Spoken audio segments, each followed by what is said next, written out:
Welcome to the Audible presented by Trader Joe's. Perhaps we should call this the no sleep edition of the Audible. I'm Stuart, to the point where I almost said somebody else's name. I'm not Bruce Feldman. I'm Stuart Mandel. I'm joined as always, though, by Bruce Feldman and Ralph Russo. We are coming to you the morning after Rivalry Day, right? The morning after Ohio State, Michigan, the morning after the Iron Bowl and all that good stuff. And yet the entire sport is still being held hostage by Lane Kiffin. We're going to talk about that. We're going to talk about some other coaching carousel dominoes that happened and a whole lot of playoff developments, or I guess might we say non-developments that took place on the field Saturday. All right, Ralph, start us out. Where are we on Lane, as of this recording, on Lane Kiffin LSU watch? We are still waiting. I'm going to steal my colleague's reporting. Right, Bruce reported earlier this morning that Lane's expected to go to LSU. I don't think that's surprising. As early yesterday, Bruce was reporting that that LSU was really confident that they were going to get Lane, and now it's just a matter of. I think it's mostly, unless there's a last minute change of heart thing here, I think it's mostly just a matter of will Ole Miss allow Lane Kiffin to coach the team as it heads toward the playoff. Ole Miss is almost certainly going to be hosting a playoff game in a few weeks. Will the Ole Miss administration allow him to coach that game? Everything I've heard out of Ole Miss over the last week or so certainly suggests that they do not want that to happen, that for a lot of different reasons that is not a good idea. But Bruce, I think it is fair to ask this. If you are Keith Carter, the chancellor, the AD at Ole Miss, the chancellor at Ole Miss, do you think to yourselves, is the best way for us to win a playoff game, to be successful in the playoff, to allow Lane to coach this team? And would that conceivably sway you to let him do it?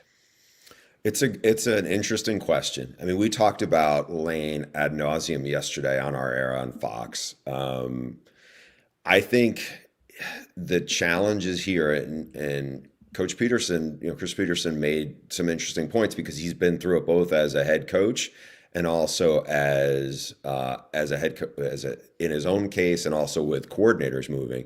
And he was like, if Charlie Weiss Jr., who's the offense coordinator, is really the play caller, and the head coach isn't as involved in it. Now we think Lane's involved in special plays that they put in and everything.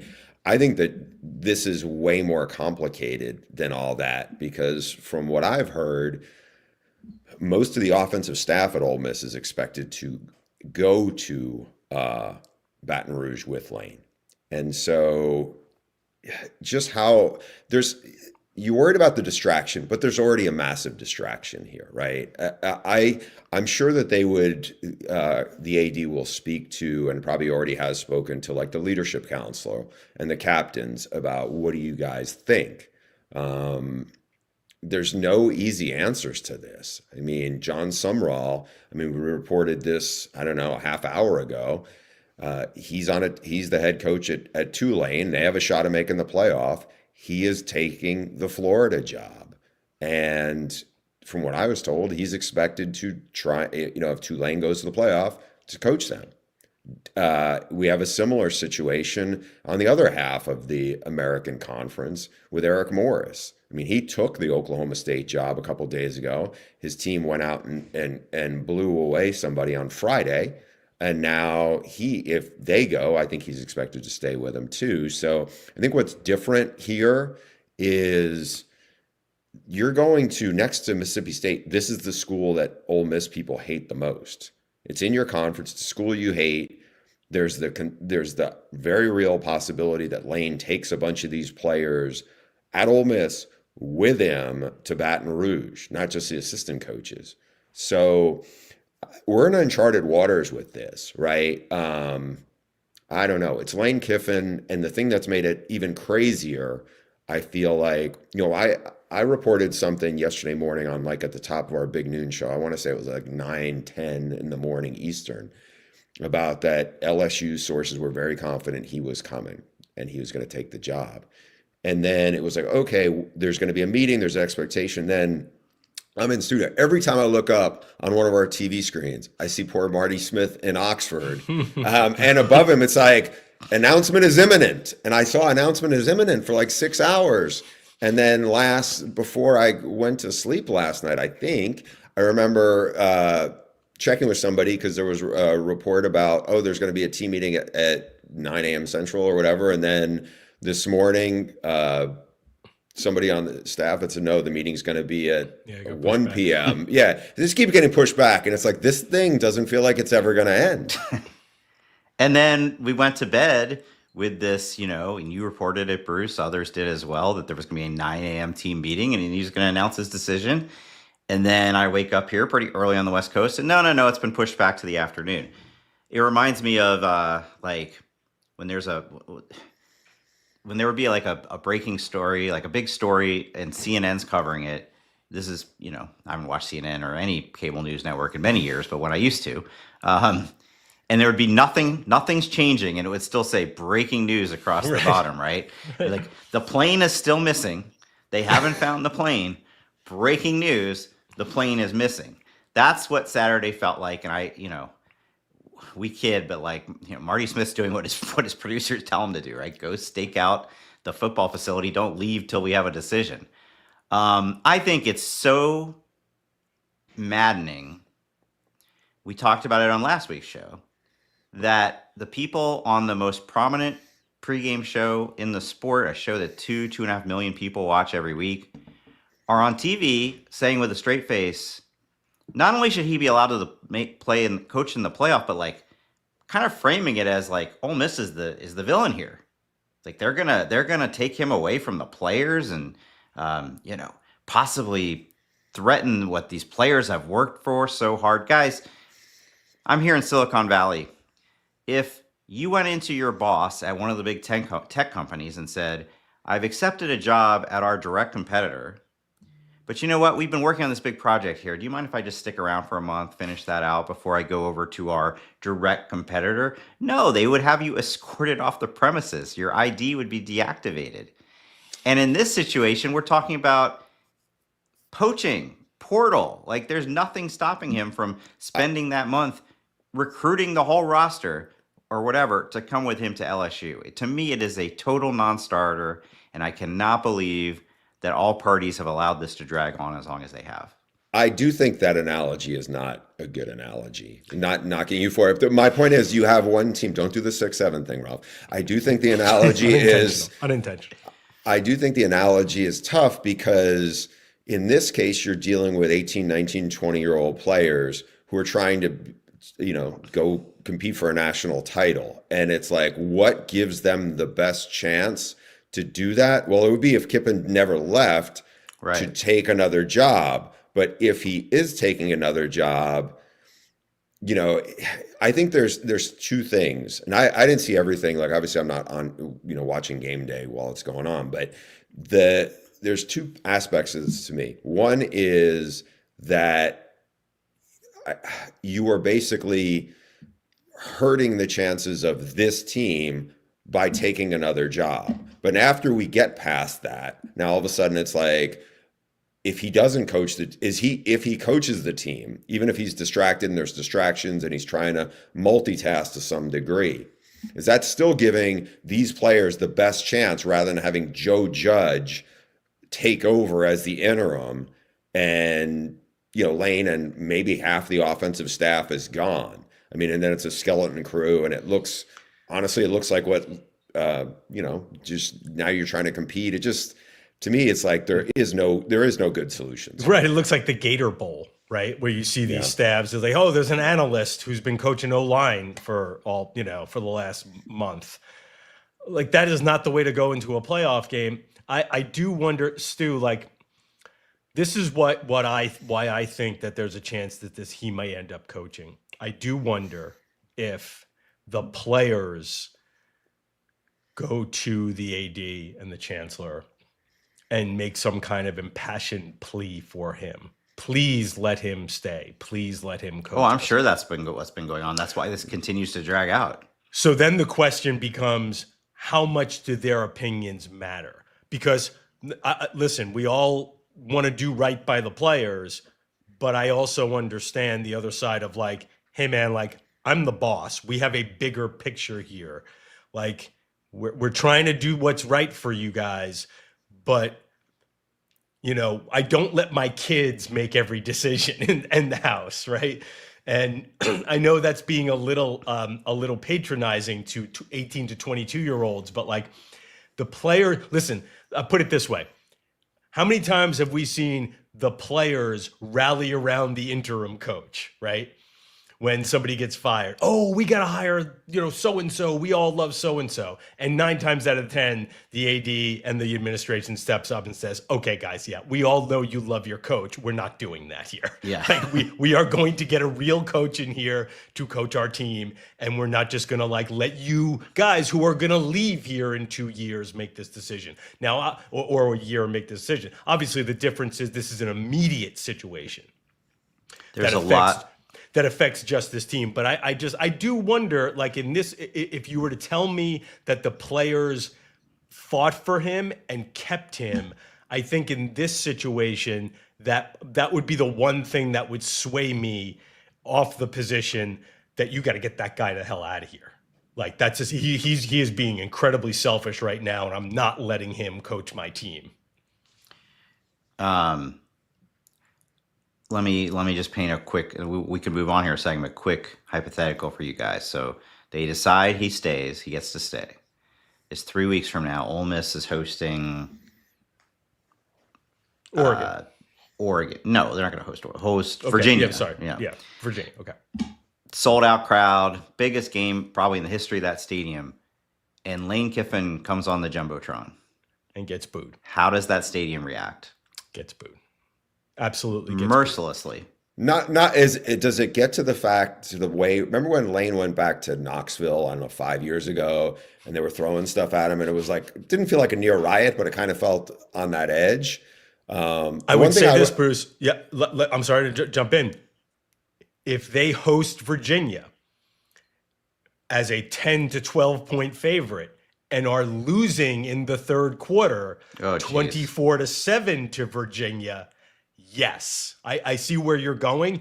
Yeah, that I can't imagine what a crap show that Vought Hemingway Stadium would be if they are losing the first round game that they're hosting with that guy on the sideline.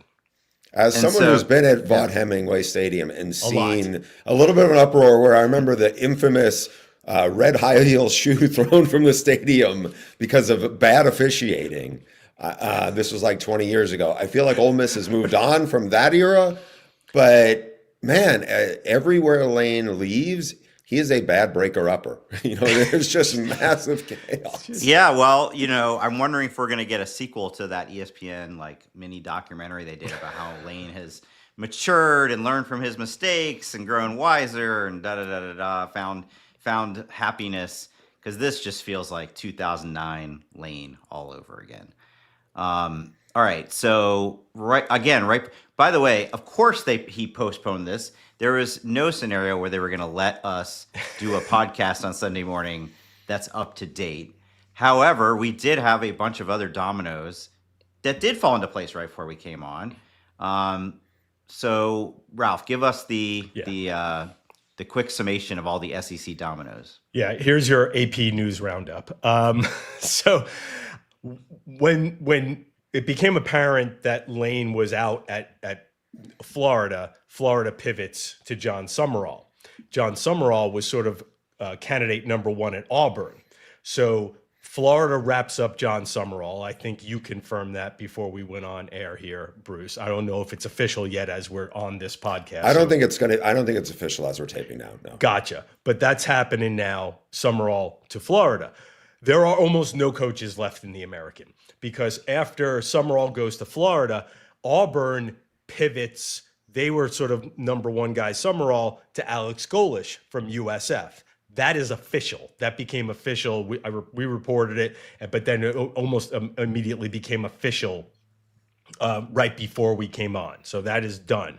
I'm not sure where Arkansas stands in terms of it being official yet, because again, we're here. But Arkansas was considering Ryan Silverfield, Golish, even Eric Morris. I think things cleared up for Arkansas over the last couple of days when it was becoming harder to lock down Golish. They pivot to Ryan Silverfield again. Not sure if that's official.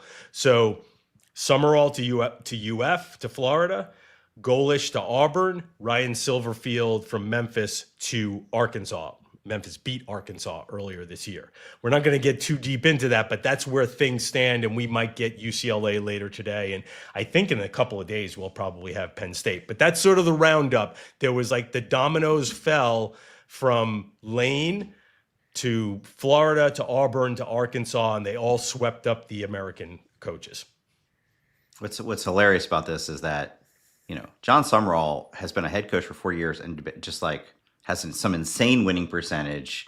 No coach is a sure thing ever, but like the guy and Florida fans are beside themselves that Scott Strickland couldn't bring in Lane. It's because they couldn't get Lane. That's it. No, but that's only half of it. The other half is, I cannot believe we're going to hire another group of 5 coach from Louisiana. He's the next Napier. It's like, no. There is a big difference between success in the Sun Belt and success in the American.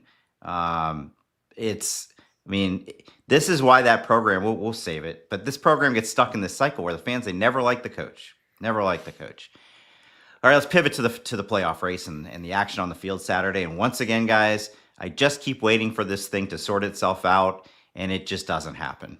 Thought for a second Oklahoma might get knocked out. Oklahoma ends up pulling it out against LSU, despite that anemic offense. Of course, the Iron Bowl, late into the game, oh my gosh, is Auburn going to do this? Are they going to ruin it for their rival again? And then our guy Kalen DeBoer with one of the boldest decisions of the year. Let me just start with that. I know it worked, but each of you real quick, the 4th and 2 that turns into the game-winning touchdown pass, yay or nay? You go, Bruce. I'm going to say yay because it worked out. That's the thing. It's crazy because Kalen DeBoer is really a fearless play caller. We've seen it everywhere he's been. And you're looking at this going, man, if this goes bad, I don't know where you're but credit to him. Again, I'll start by saying this. I wouldn't have left Washington to go follow Nick Saban and be the head coach and replace the greatest coach of all time in college football, especially if I've never been in the South or never worked in the SEC. So that's the guy who made that play call. The guy who was like, yeah, I want to replace the GOAT. I'm doing that. So it's hard, I don't say it's hard to criticize that, but when you keep that mindset in mind, you're like, he's fearless, and this just is another example of it, Ralph. You brought this up on Twitter yesterday, Stu. The 4th and 1 from his own 25 in the Apple Cup, the year Washington went to the playoff, that they went for it and they ran that cool kind of reverse thing. Which he ran again this year in a 4th down situation. Yes, he did. Yes, he did. Yeah, he did. I'm the never kick guy, so this is totally on brand for me. I would have hugged Kalen DeBoer if I saw him after the game, had my doing covering. I was so excited that he went for that. It is definitely the right play. You're burying them there. Do it. Score the damn touchdown. Put them away. I loved it so much. Yeah, so in the moment, right, you could tell that Chris Fowler and Herbstreit were shocked. And I'll be honest, I thought, they're going to go up to the line and try to get a delay a game. And it's, oh no, they're actually going to run a play. They were shocked. But yeah, I was like, well, this was actually not that risky compared to when he went for it, tie game, a minute left in the Apple Cup, and goes for it on his own 29. So I think this is actually, Stu, I actually think this is more risky. You know why? Because that if it blew up in his face, I don't think it was, he would have gotten some heat. But if this blew up in his face, the Iron Bowl, you lose, you cost yourself a playoff, you get Feinbaum's, all of a sudden you've just turned Lane Kiffin into story 1B because it's Like I think it was even riskier, to be honest, because of all the stuff around him. This has been very speculative, but it's been like rolling under the surface here. But let's just talk about it up front. Do you think there was a real chance if he loses? I'll go to Bruce, and if you want to weigh in too, Stu. Do you think there was a real chance that if he loses, that Kalen DeBoer loses the Iron Bowl, Alabama is out of the playoff, that he becomes in play for Penn State? No, I do not. You don't think there was that? You don't think that was real? Do you think that was just from fan talking fiction? to people? Yeah. Yes, from talking to people really close to Kalen DeBoer, they said there's a lot of narratives that have been on message boards that are not true. I also, just from, Greg Burns, one of the ADs, I feel like I probably talked to the most. I think it would have been hot. I think there would have been a lot of, stuff you don't want to, step on fires kind of thing. Yeah. But I don't think it would have gotten to that point. And I only say that because, after the game, I do think Alabama, I don't think it was an accident. I don't think it was just like a coincidence. Alabama, after the game, tweeted something that just said, like, our coach, with like DeBoer pumping his fist. And my sense was, even if it wasn't real, that they were addressing that speculation. Like, no, this is our guy. Anyway, we can go on to other playoff things, but that has been, again, one of those things that's been like sort of bubbling under the surface in the coaching carousel. Can I do one quick mea culpa, Stu? You mentioned out Oklahoma for a second. I don't know if you were on this episode or not, but I feel like Ralph was. At some point in the last 2 weeks, I think I had said to Ralph, made the comparison of John Mateer to Riley Leonard. Right? I did this here or whatever. Yeah. Because you asked me, do I think he's better than Leonard? I said, I think he's about the same. Yeah, and somewhere along the way, I remember somebody sent me either an email or something, and I'm like, I don't know. I'm not buying that. Whoever that person was, I'm like, yeah, I'm coming around to your side. 3 picks. I know he's a really good running quarterback. I do think he's their version of Riley Leonard, but I'm like, that offense scares me, and it scares me going into the playoff. Every Oklahoma game is the same. The defense holds them in, and then finally, eventually, they break one good play on offense, and that's enough to win the game. Usually by Satania. Yeah, but usually by Satania.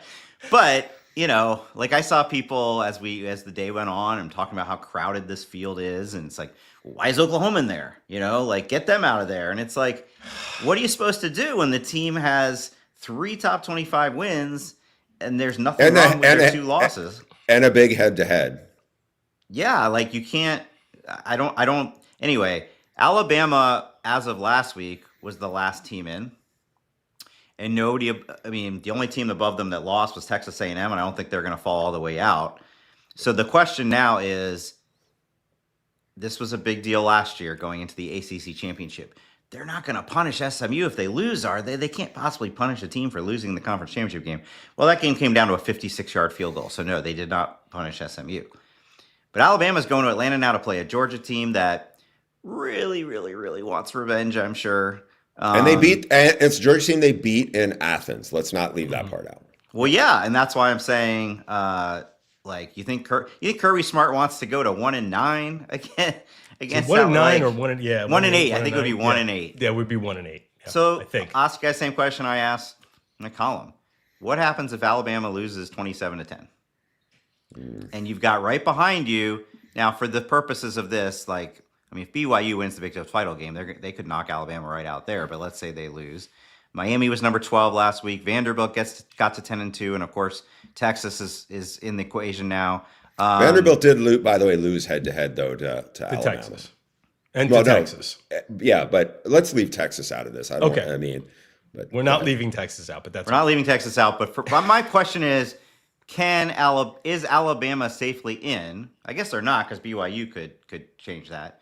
Is there any possibility that if they lose soundly, they lose their playoff spot? I think so. I don't think it's a good chance. I don't think it's necessarily a high probability. But yeah, I guess if they I guess it's hard to imagine Alabama getting routed, right? Even though they've lost a couple of games and they've had some glitches. It goes back to another DeBoer thing here, even back to the Washington days. something about his teams, like he's a good enough coach to win the close games, but he also puts himself in a lot of close games. Like his teams often play a lot of close games. They did get routed by a lot worse team than Georgia last year in Norman, Oklahoma. That's true. This is not that team, though.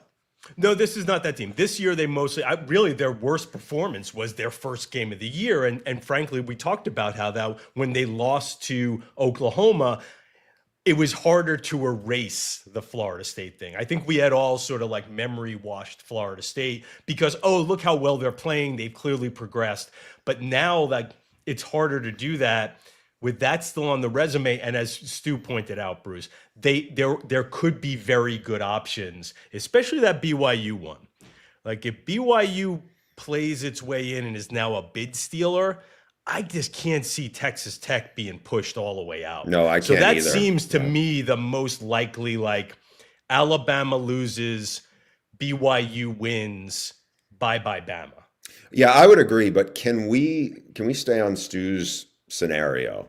If let's say, because I think Texas Tech is going to handle BYU, but if Georgia ends up beating, use what he said, 27-10, I still think Alabama, based on having beat Georgia at Georgia earlier in the year, it's tough to beat a team twice. They have a bunch of good wins. I know they have the really bad loss at the start of the year against FSU. I still think if they lose, you lose in the SEC title game. I still think you don't really lose your spot. But with this committee being so like hair trigger, you saw how far they dropped Miami initially after they lose games. Like, I would not be surprised if they punted on Alabama if they lost by 2 touchdowns or more. Because that's what this committee, I think, what the mindset seems to be. Well, and just the fact that we're talking about it as in like there's some anchor keeping Alabama there, or any of these teams. Like we talked about this offline, and I want to bring it up now. You know, we've been talking about Miami, Notre Dame for weeks, and my thing yesterday was they are now close. Like if you thought they weren't close before, Miami going to Notre Dame, and Ralph was there. Pitt. I'm sorry, Miami going to Pitt and winning that game handily, just like Notre Dame did. It's like their resumes are very similar now. How much longer can you ignore the head-to-head? And I think, I mean, I'm going to get your thoughts here, Ralph, because you were there. But like, if the committee truly did start from scratch, if they hadn't put out that first ranking 3 days after Miami lost to SMU, who wasn't considered very good then, like to me, it wouldn't even be a question Miami would be in the playoff. But they've been having to climb up this. They started low and they've got to make up ground. And it's like, I mean, look at it from scratch right now. Their resume is fine. They have 2 top 25 wins, and the 2 teams they lost to, they're not great. Especially SMU blew its chance at the ACC championship, but they're 8-4. It's not like losing to Florida like Texas did, or Alabama losing to a Florida State team that ended up getting killed by that Florida team yesterday. I don't know. I assume I assume there was a lot of lobbying going on after that game. Needless to say, yeah, so I wrote after the game, it doesn't matter whether Miami gets in the playoff. They are a playoff-worthy team, right? That is a team that can beat and is built to beat, not just get into the playoff, but that could win playoff games. They look like I wrote this line, they look like the SEC and Big Ten teams that the committee fawns over, right? Now, again, don't want to give Miami a pass. They should have taken care of business against at least one of those 2 teams. And the ACC tiebreakers are all kinds of messed up.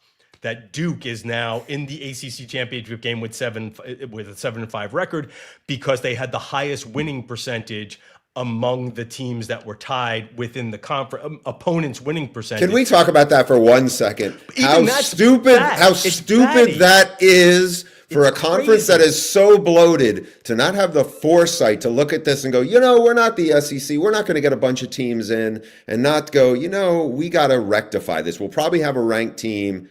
The fact that Duke is, no knock on our friend Manny Diaz, but that team has no business being in a conference title game.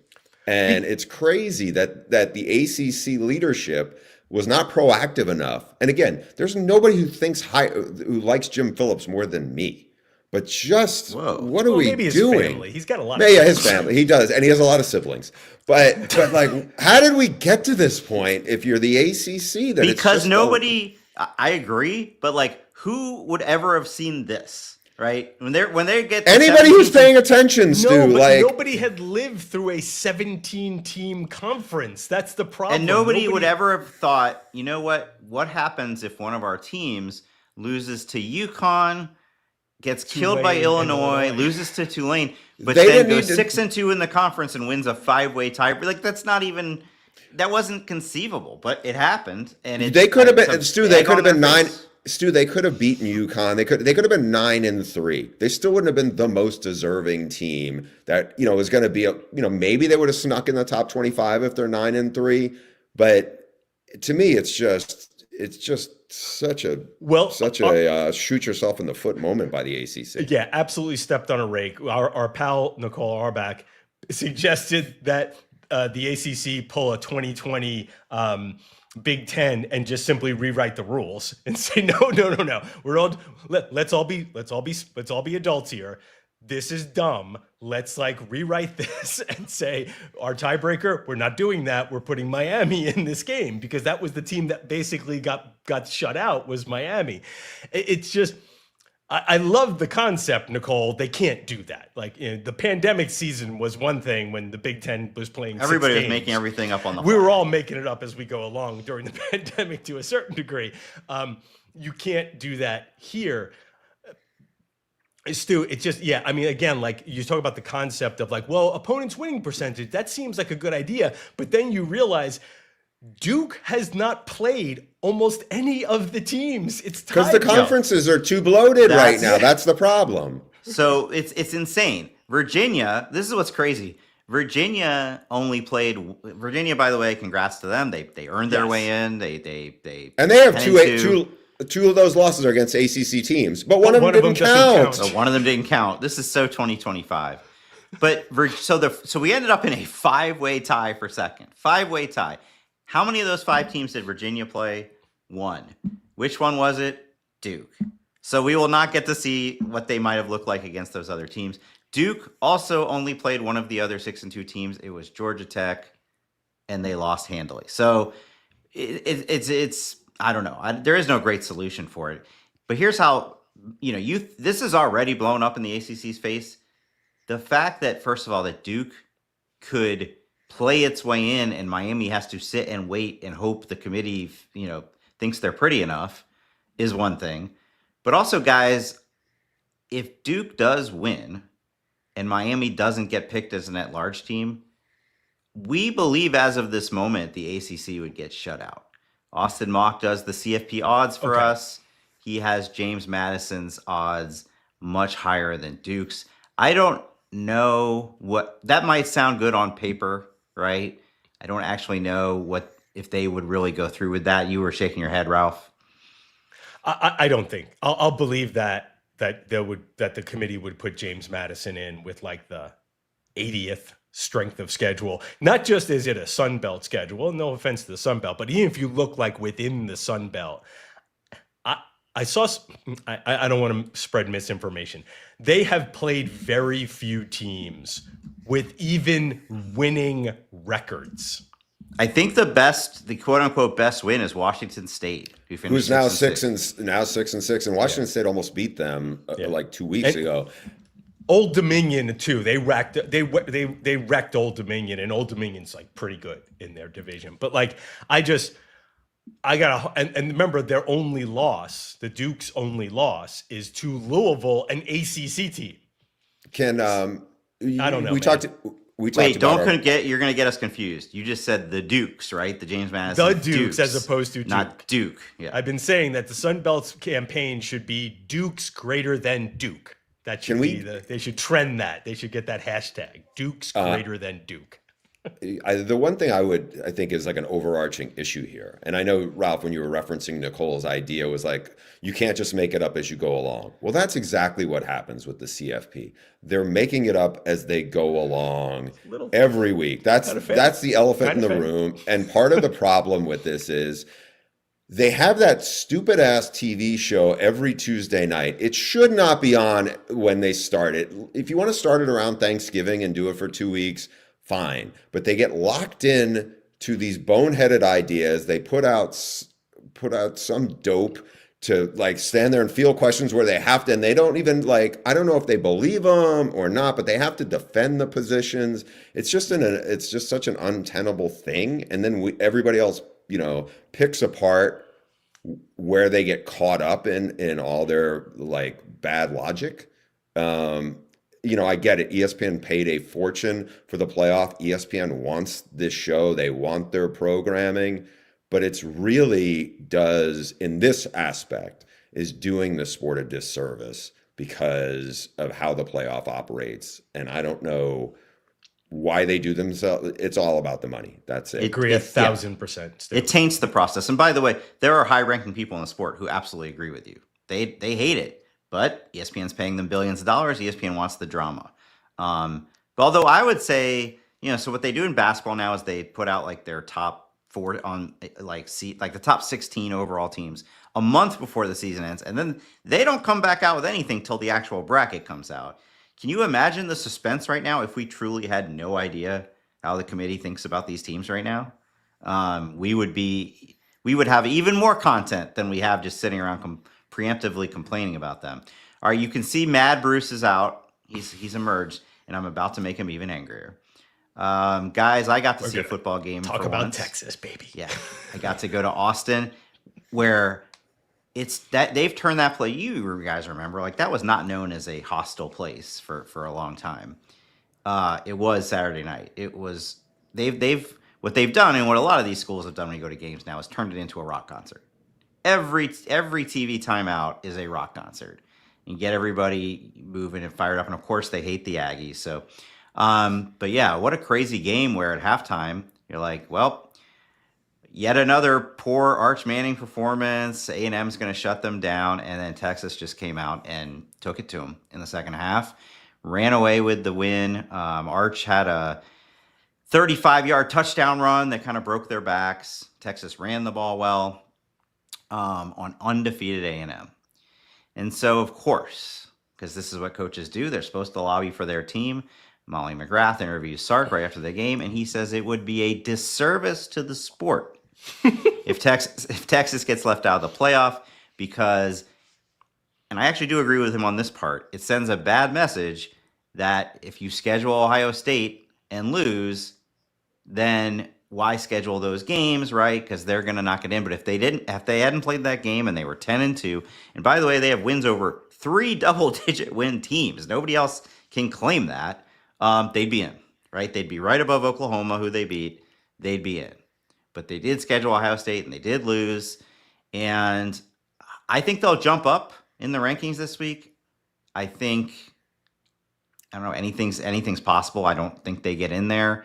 Bruce, the floor is yours. Look, the committee has talked about bad losses. You don't get worse than a bad loss by losing to a Florida. It was Florida, 4-8. They got blown out at Georgia. It wasn't a close game. This is a good win they had against Texas A&M. No doubt. It is a good win.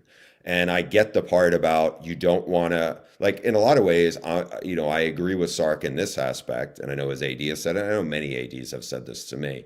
Like, if you're going to play these tough games, and the TV people, and I sometimes get seen as I'm a TV guy because I work for a TV company in addition to the Athletic. It's like, oh, then we won't have these games. That's the bed you chose to lay in, right? And you also, by the way, are in a conference now that doesn't play 9 games, right? If I'm not mistaken. Yeah, so until next year. Yeah, I mean, if we're gonna nitpick everything, you have 3 losses. Your argument if you put this in last year's pool would have been much more compelling, I think, than the other 3 loss teams that were like bickering and didn't get in. That ain't this year, right? Sorry, it's not. Like I said, you lost to a really bad Florida team. That's a bad loss. And if you have 2 losses, you can get around it. Also, we want to nitpick on these things. They barely beat a really terrible Kentucky team. They struggled with Mississippi State. They went to overtime against both of them.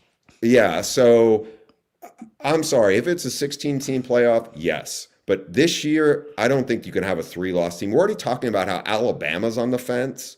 We're already talking about, like, you know, if I was Dan Radakovich, Miami's AD, and you get snubbed, to be like, all right, then we don't need to play Notre Dame then that game, if you're, you know, because it's the flip side. We won that game, and you're saying it didn't do anything.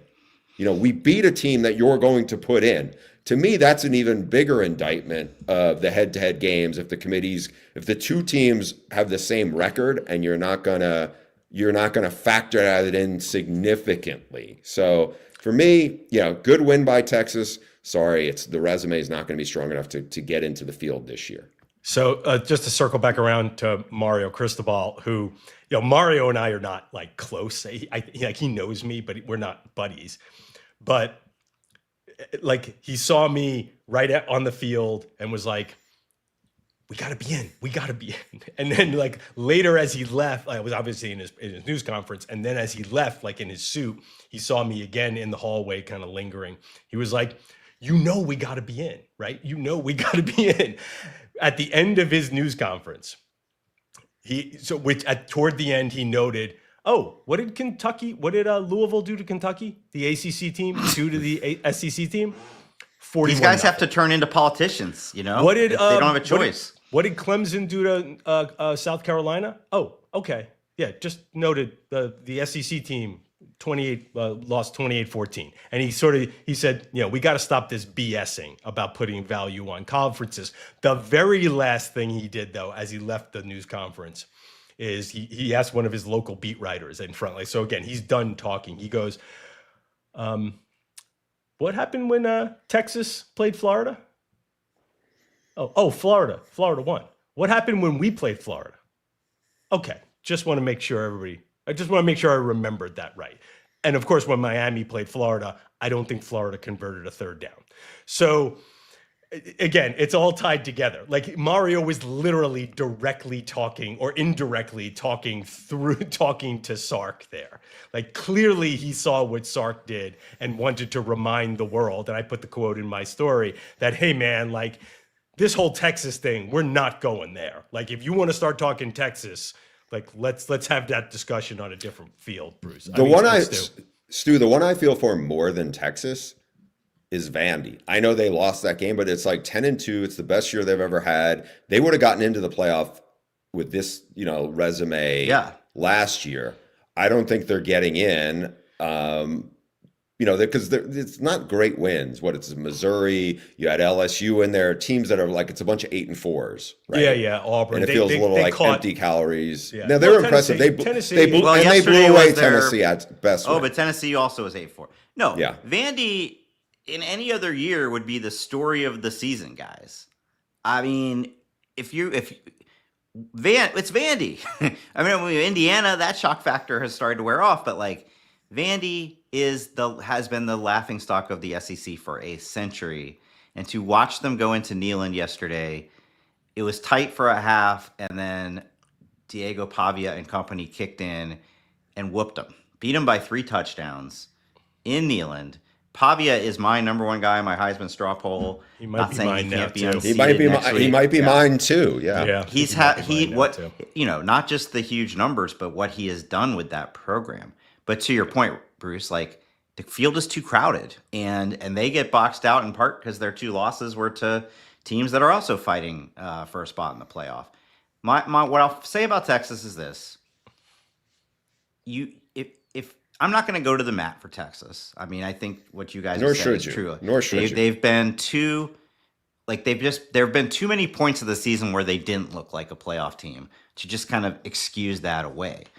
But I don't reflexively dismiss them, and I don't love that we still default to the loss column. You know, that the first thing people say, there are three losses. You don't get to go if you have 3 losses.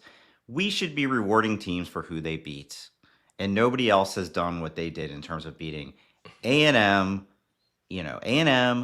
Oklahoma, Vandy, all those teams, 10 or more wins. They screwed it up other places. I'm not going to say that, but they need to be in the conversation. And if the conversation ends with saying, no, they're not quite good enough, fine. But we can't just, this is what the whole point of the committee was in the first place, was to get out of that mindset that voters had, AP, Harris poll, whatever, for decades of like 0 losses goes before 1 and 1 losses goes before 2, because they're not all created equal. I wonder what Greg Sankey's going to do this week. We all thought after the game, okay, get ready for the PR campaign. But they can't possibly campaign for 7 teams, right? So if they do go to the mat for Texas, they're kind of also in the process saying, and we're okay if you leave Vandy out, or we're okay if you leave Alabama out, because there's not room for all of them. But I think that will obviously be a big talking point. The way to get Texas in is to bump Oklahoma. I think Miami, Vanderbilt, and Texas are all better than Oklahoma. Maybe the most impressive thing, I'm just going to leave that there and move on, and I'll get a text from Gabe Eichert or something about trashing OU. Maybe the most impressive thing Texas did is they're the only team that has played Ohio State close. Ohio State yesterday finally gets the gorilla off of Ryan Day's back. They beat Michigan, and as often, I think, I don't have evidence of this, but anecdotally, I feel like when these things end, when the monkey gets taken off somebody's back, when there's been a long losing streak or some kind of hey, we just can't get over this hump, I tend to feel like when they do break through, it happens in a big way. It's not a walk-off field goal. It's, we are better. We are going to play better. We're just going to win this game. And that's exactly, it was a little glitchy early for Ohio State. I was following along in the press box at Pitt. But once they got rolling, it was super clear. Ohio State is just much better than Michigan. The 4-game losing streak is over. Ryan Day can put that to bed. And that's it. And Ohio State's the number 1 team in the country. And everybody can now exhale in Columbus, Bruce.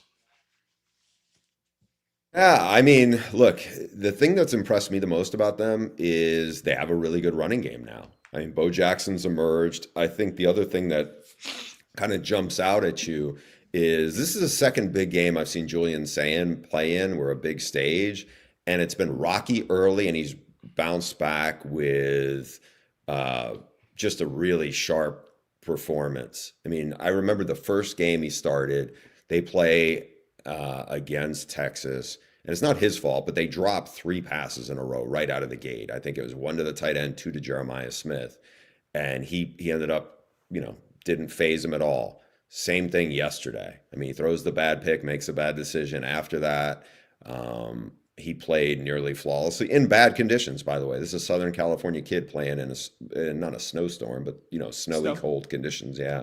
So I don't know. I guess the one way I would probably pivot out of this, because obviously they have a very interesting matchup next week, undefeated 1 versus undefeated 2, Indiana and Ohio State. Can't wait to see it. Given that Oregon won the Big Ten championship game last year, and they got, kind of waxed in the playoff, my gut is this game doesn't really mean anything. Am I wrong? I think it means I don't think it means very much for Ohio State, other than whether you're going to be the 1 seed or the 2 or 3 seed. This is the biggest thing that could possibly ever happen to Indiana football. They are an undefeated team playing undefeated Ohio State, who's, by the way, Ohio State's beaten them 30 times in a row. 1988, I believe. 30 times in a row. last time. In Indianapolis. I really hope the Hoosiers fans show up strong and they're not outnumbered by Buckeyes fans, but I realize that's a daunting task. And if they win, they're going to go to the Rose Bowl. Like, it's best of all worlds. I'm fascinated by this game just because neither of these teams has shown a weakness, right? If Ohio State has a weakness, we have not seen it. I guess Indiana did have a couple more closer calls, but man, going into Eugene and beating Oregon like the way they did looks even better now that Oregon finished 11-1. So I'm very interested in the game, kind of just from a football fan perspective, but that game doesn't kick off till Saturday night. All we're going to be talking about at that point is, did Alabama play well enough to make the, whatever the big controversy of that moment is going to be. So look, I'm a huge proponent of the 12-team playoff. I love that it includes more teams, but it's not without consequences. And one is that it's greatly diminishing the conference championship games. And then the ACC is doing its best to even more greatly diminish the conference championship game, which just means a year from now, like they're all going to have their conference meetings and either be like, we need to get rid of this game or we need to change the rules. You know, college football is always about trying to correct the controversy that happened the year before and then inadvertently creating some new controversy for them to have to deal with in the future. It's the most reactive sport. Shout out times. Bruce, go ahead. I'm going to shout out, we referenced his team earlier in the show. I'm going to shout out Tony Elliott at Virginia. He's got an amazing backstory, as most of our audience knows. Was a really good assistant at Clemson, helped the Tigers win national titles, and then it's been a slow build. And he came into the year on the hot seat. He has probably the most experienced team in the country. Most of his starters are like graduate students or they're like 5th or 6th year seniors. And they won 10 games. I mean, it was a terrific job watching them storm the field. We see field stormings all the time. I mean, Wisconsin, I think, stormed the field yesterday. Our Minnesota did after beating Wisconsin, right? I felt like there was like everywhere you looked, it is. They did it yesterday in Virginia, and they absolutely, it wasn't like they beat a good arch rival this year in Virginia Tech, but they absolutely should celebrate given a 10-win season and what they accomplished there to get to the ACC title game. Yeah, and I think Virginia has only beaten Virginia Tech once in the last 20 years. So that was the second time. They just never win that rivalry game. So good on you, Bruce. Mine, I want to shout out the robots who determined the Mountain West championship game. It went to just a pure computer formula to break a tie between San Diego State, New Mexico. Great job by Jason Eck, by the way. Boise State and UNLV. They all tied for first I think at 6-2 in the Mountain West. So they just handed it over to a bunch of computer formulas and averaged it, including our buddy Bill Connolly's SP Plus, and they averaged them up. And the Mountain West Conference Championship game will be UNLV at Boise State. Next Saturday or next Friday? Friday night. Next Friday night, because you guys got that. On Fox, yes. Yeah, because you guys got that. So again, shout out to the robots and to AI who are going to replace us all in a few years anyway. And the committee. That's really, the committee is going to be replaced by robots in a couple of years too, the selection committee. New Mexico really screwed things up because we assumed, well, we didn't assume, but San Diego State was looking like it was going to be the team, and now they're not. And it's oh, UNLV Boise State again. They're always playing each other, it seems like. And even this not great Boise State team has a chance to win the Mountain West again. I'm going to go with the furthest possible thing from some obscure or whatever. I think it's time to give Kirby Smart some appreciation. I feel like coaches Nobody like this does that, really. Yeah. No, they just the coaches never gets that win year after year after year just get, you just take it for granted. In making the SEC championship, guys, they have now, he took over in 2016. He had one rough year. And since then, he has made the SEC championship all but 1 year. I mean, the SEC, we all agree, strongest conference. Now there's 16 teams, divisions, not divisions. Georgia just keeps getting back to Atlanta. They've now won at least 11 games every full season since 2017. This really shouldn't happen. Programs should not be able to do that year in and year out in the current climate of college football. But there they are. Can I ask you a question? Atlanta. Yeah. Ralph has said this a few times. Stu didn't do the homework.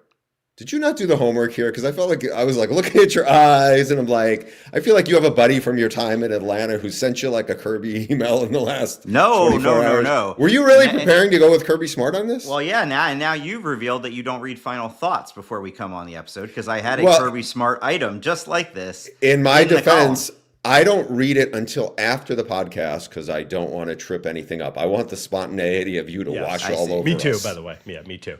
Yeah. Well, yeah. No, I did not. I like your picks too. Seriously, because I do think we have, because it's coming off of the heels of Nick Saban and this unprecedented dynasty, that maybe will never be matched again with 6 national championships in a dozen years. I don't think we are quite grasping the scope of how awesome Georgia has been over the last, almost 10 years with Kirby. I think it's getting lost in the sauce a little bit because it gets compared to Alabama. So good on you, Stu. Well, and because I think part of it also is that, like we said earlier, he keeps with this losing to amazing Alabama. record, Yeah, and he he keeps just losing keeps to losing to Alabama. Yeah. I think this might. I'm going to go ahead and predict right now that changes because I feel like this is the perfect scenario for Kirby. It's a no-lose situation, right? Some of those earlier SEC championship games against them, you lose, you're screwed. You miss the playoff, whatever it may be, and it's like, well, if we win, we win. If we lose, we lose. We're going either way, but we have a chance to ruin Alabama's season. So that's the dynamic. We think we're going to be back a few times this week. We think there's going to be quite a bit going on in college football. And plan on us coming back at our normal, regular, usual time of Tuesday morning. But you never know what might pop up between now and then or right after that. And remember, every episode of The Audible is available on YouTube at... man, I'm tired. Every episode of The Audible is available on YouTube at Audible Show. We'll see you next time.